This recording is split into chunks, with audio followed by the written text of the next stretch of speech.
পানির মতো ভাইয়া আমার জীবনে আমার বয়সে তো দেখিনি। আমার আব্বা বলতেছে আমার আব্বার বয়সও দেখে নাই। মানে সম্পূর্ণ যা মালামাল আছে সব বাসের ঘরের ভিতরে। টানা 2 দিন বৃষ্টি না হওয়ায় নোয়াখালীর বন্যার পানি কিছুটা কমতে শুরু করলেও হঠাৎই বদলে যেতে শুরু করেছে পরিস্থিতি।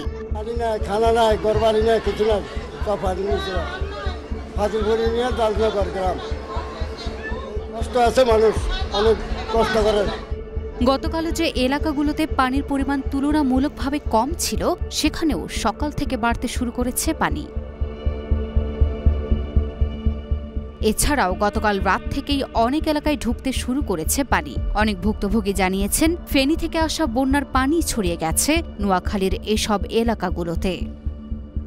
নোয়াখালীতে নতুন করে প্রায় 3 ইঞ্চি পানি বৃদ্ধি পেয়েছে। এতে নতুন করে সুপেয় পানির সংকট দেখা দিয়েছে।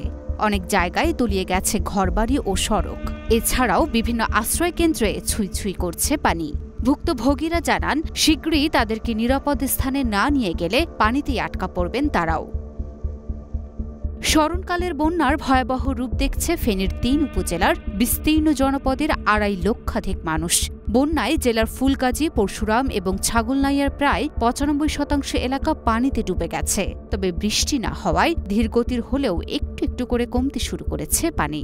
আর ফেনী থেকে মেঘনা নদী হয়ে নেমে যাওয়া পানি ভাসিয়ে যাচ্ছে নোয়াখালীকে। ফলে সেখানকার পানি বাড়ছে বিপজ্জনকভাবে। সেখানে আটকে পড়াদের কাটছে করুণ এক সময়। লুনা আফরোজ নিপা, ঢাকা পোস্ট।